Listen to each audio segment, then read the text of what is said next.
French Foreign Legion selection. In a previous video, I talked about my first day in France, right? That first week, that was during the pre-selection phase in Paris at Fort Nogent. After you pass that pre-selection phase, they're going to send you down to Aubin, the headquarter regiment of the French Foreign Legion. Premier Ray, 1st Foreign Regiment. They put you took all the guys who were pre-selected and passed the IQ test and the initial interviews and the medical screenings and the initial physical screening test, and they put us on a bus to a train down to South France, down to Aubin, which this is outside of Marseille. The blood's pumping a little bit at this point. So I've already been in the French Foreign Legion for it's going on 2 weeks, right? Week and a half. And now we're going down to the selection center. So walking through the gates, you see French Foreign Legion selection. I'm like, all right, well, this is make or break, right? Because I had nothing left in the United States. Getting into the pre-selection center, I had cut up all my credit cards and threw them in the trash. I had burned the boats. Probably wasn't the most intelligent decision because they were making guys go get x-rays and stuff out in town. Man, I don't know what I would have done. I had no money and no credit cards. Thank God I made it. That could have been awkward. So anyway, I'm walking into the selection center, walking in a line after they drop us off at the bus at the front of the regiment, and you get in the selection period. Now you're still in civilian clothes. And when you get to this point, now they're changing you out into like these sport jumpers. They call you Smurfs. You're in blues. And now they're kind of starting to muster you up a little bit. They're starting to kind of group you up, kind of start yelling at you. They're blowing whistles and you're running around. And there is the guys who are still in pre-selection down in Aubin. They're separated in like a dog cage, standing outside literally in like a chain link fence little area, all in civilian clothes. And then the guys who are already past pre-selection, either at Aubin or Paris, where I had come from, are now in these little jumpers. And you wait in this area called Paradise, and they use it for irony because it's absolutely not that. It's like a jailhouse yard, man. It's like a prison yard. It's all dirt. It's a couple pull-up bars and some dip bars and some picnic tables. And that's where everybody waits. And guys kind of click up, mostly by language, as you can imagine. Communication is key. Language is powerful, man. So you got the Ruskophones, the Russian speakers, the English speakers. You got the guys who are from Nepal. They're speaking Nepali. A lot of those guys speak English also. And, the Spanish speakers and the guys who speak Portuguese from Portugal and Brazil. So you have kind of the big cliques of languages all clicked up. And you're just waiting. And you're going to go through that whole battery again of psychological interviews, IQ tests, all this. And now it's a little ramped up. And you have some big interviews here. That psychological interview that goes down in Aubin is very important. They want to see you're not a fucking retard and you know why you're there. They ask you, man, what do you want to do here? Apart from, are you crazy? But what do you want to do here? Man, guys, man, have an answer, right? Have done a little research. A lot of it's open source. You can find out what regiment you want to go to, what job you want to go to. If you want to go commando group, they know you're super motivated. And that's at that interview when I told them that I had wanted to go GCP or GCM, Group Commando Parachutiste, or Group Commando Montagne, that's when I was directed to the Mountain Regiment. And that's when it was a chef or kind of a senior chief, if you're familiar with kind of Navy ranks. And guy from Romania, spoke about 5 languages, and he said, look, he directed me to the Mountain Infantry Regiment, or the, 12e Reg was where he suggested I go, which is an engineering regiment that's attached to the 27th Mountain Infantry Brigade of France. And I'm glad he did, because he said they're a little bit more deployed. It's a little bit more chill. The atmosphere is a little bit more chill for the French Foreign Legion.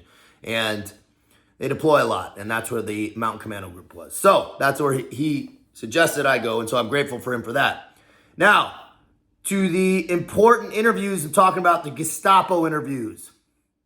A lot of guys who are familiar with the Foreign Legion or are looking into the Foreign Legion, you'll come across these threads. They're talking about Gestapo interviews. Those are heavy. Those are no joke. It's in a secure building, and this is where they really put the thumb on you. Who the fuck are you? Why are you there? What is the real reason? What's your real background? Right? They're really going to dig in. They're going to go through your phone if you haven't cleared that thing out. When I showed up, I had done a little research, so I had factory reset my phone. Right? So when they turn it back on, because they take your SIM cards out, but when you're sitting in front of them, they put them back in. They give you your property box, and he turned it on, and it loaded up to like a brand new phone. He said, "What the fuck's this?" And I got grilled for it, but I just gave him the answer. I said, "Hey, man, from military trip, why would I volunteer my phone to a foreign government military? I don't know what you guys are gonna do with that shit." He said, "All right." Well, he understood what he gave me some shit, but he understood, because man, they're gonna go through your emails, your texts, your pictures, everything. There was some guys with some. I could hear them in the other rooms with some weird shit on their phones, right? You don't want to be showing up with some dick pics and some God knows what else people have on their phones. And that's not a good look, right? So I suggest going with a clean phone. And now they're really going to go through any open source stuff. This is where they have already done some initial Interpol background checks on you. This is when they're going to pull up your background, criminal background, in whatever country you're from. Guys with a little bit more rough or more paperwork in their countries are a little bit better off than the United States. I mean, our stuff's all fingerprinted and locked down, so they have pretty good access. It's not complete. They definitely were missing some stuff, but they hit me on some stuff that I haven't initially told them. Nothing major, but definitely they had done their due diligence. Most guys are about a day. Mine was 4 days with some higher ranking guys, because they wanted to know why a Navy SEAL was there, that they didn't want any issues with the United States government, and they just really wanted to know why I was there. And I told them, I leaned into the truth, man. I had fucking destroyed my life, and I needed a second chance. And he understood that, right? They had been on the other side of that table too. That's what guys got to remember. Answer with some balls too. Be confident, be respectful, and be confident. Go in there knowing ranks. Go in there knowing French military ranks. Address them by your rank, right? Set yourself apart. If you have stacked a deck not in your favor with a bunch of checkered shit, or you have some medical stuff, man, do all your due diligence. Know why you're going there. Know the ranks of the French Foreign Legion. Address them properly and answer with some balls, man. They got to identify you as a teammate and you as the part of the French Foreign Legion to come in. So act right. Don't be feeble. Don't be weak. Show a little confidence and show a little strength. It'll go a long way. Now, after you go that, you're going to end up doing a pool test too, which is like a 50 meter. And pretty easy, but guys are lining up. Man, a lot of guys in the French Foreign Legion can't swim for shit. You got some homies from Africa going down to the bottom of the rock, bottom of the pool, like a rock. And it was pretty fucking funny, right? You got a lot of guys from Nepal also can't swim well, in all respect, but it's just facts. Americans, we generally can swim pretty well. And man, I swam my ass off. And just to get a little separation, right? Might as well tap into that Navy SEAL bucket a little bit, that toolbox. And, that set me apart a little bit. It'll stack. I had some checkered background, so I figured, man, put out on the things you can. You're going to do some run tests and some workouts, but the physical exercise and the physical screening is pretty minimal, right? In this initial selection process. The heaviest part is the interviews. Don't have gaps. Know why you're there. Know your story, man, and stick to it. Whatever it is, stick to it. They're going to be comparing notes from your first pre-selection interview to your selection interview. Be smart. Have your timeline correct. Man, it's better to just lean into the truth These guys do this shit all day, every day for years, and they're smart, man. A lot of these guys speak 5, 6, 7 languages and read body language for a living every day. So know that. You're not pulling the wool over these guys' eyes at all. Be honest, be direct, be confident. It's going to go a long way, right? The French Foreign Legion isn't a group of fucking Boy Scouts, man. You got dudes coming through the gates with their fucking faces blasted in tats and head covered in tats, right? So know that. And know if you're a little charge and your little whatever, man, if it's there's guys coming in with heavy Interpol issues, bro. International arms trafficking and shit. You think your little whatever trespassing charge, dudes are trying to trip on that when I do consultation calls. I'm like, look, man, remember, maintain frame. Know where you are. Understand. That's why be honest. Be direct and be honest. It's going to go a long way, right? And then they're going to read your body language. It's going to come across way more authentic because it is, right? After you pass that, the pool and the interviews and all that, now it's just a waiting game. And during that waiting game, you're waiting in that little area called paradise. And you can read books or whatever, but they're blowing the whistle and you're running around the building and you're playing fuck games for sure. It's not casual. You're still in the Foreign Legion and you're marching to go get food and running and getting up early and cleaning and kind of molding you into the Foreign Legion slowly. It's not super militant, but it's starting to get there. And then one day, after you're there for about 2 weeks, they go, okay, it's selection day. Everybody stands there and you listen and they call your name, you line up. Guess what? You're in. You're going to be signing a 5-year contract. And if you don't, well, they give you your bags right then and there, give you a $200 check, and you're out of there. You're on your way home. So I hope that's enough money to get your ass home. Or you're going to be working, cleaning dishes somewhere in France, trying to work your way back home. So from that point, it's immediate gear issue. From that call out, they're going to line those guys up. They lined us up and walked us down to gear issue, dress uniforms, everything you're going to need for all your terrain, all your field work, everything you're going to need for pretty much the Foreign Legion for your whole contract, right? Until you get to your regiment at least, if you're doing specialty work out in the mountains and things like that. But most of your stuff you're going to have. It's going to come in 3 bags, one big like assault bag for like mountain shit, that size.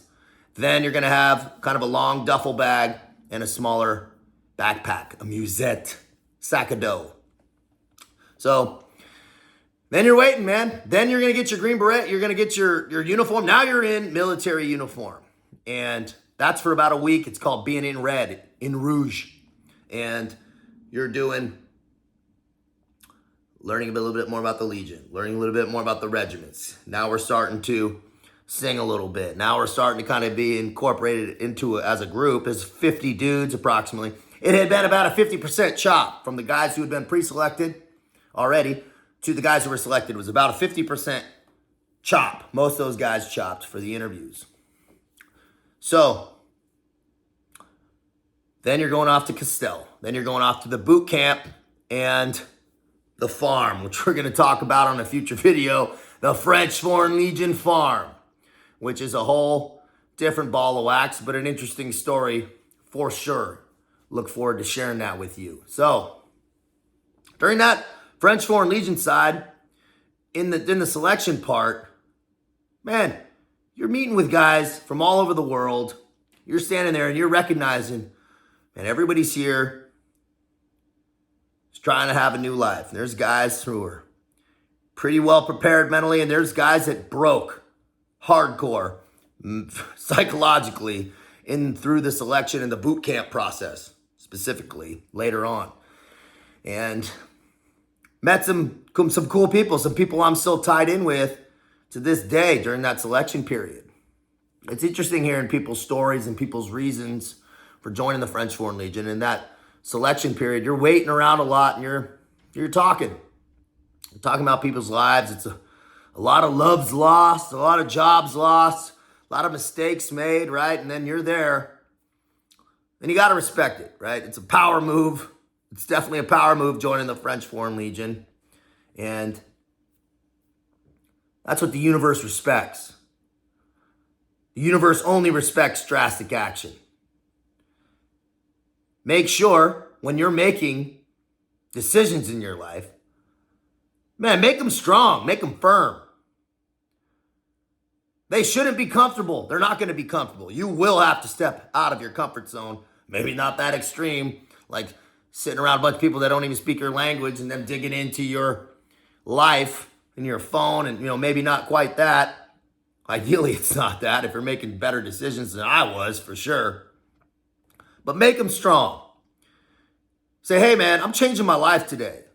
From this point on, man, it doesn't need to be this soft approach about everything. Be aggressive. Lean towards aggression in your life, at least regarding your decision making. Be strong about it, man, because that's how you're going to build that confidence and that self-worth, is making strong decisions. Being decisive. Being deliberate, like we talk about. That deliberate life.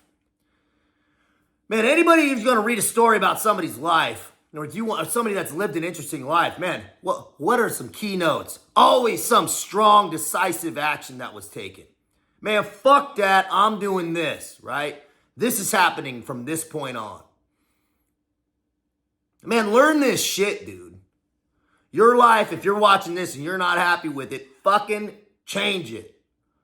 Change it. Can contact me? Get a hold of me, man. Let's change it together. Don't have to do this by yourself. You don't. Right? And you don't have to go down all that bad road like I did, man. I'll show you how to not do that. Right? That's what this whole message is. You're showing people how to fucking not have to go down that painful road stacked with self-fabricated obstacles, man. Let's change this drastically right now, correctly, with that correct, sharp blueprint. Let's build your life right and do it smart.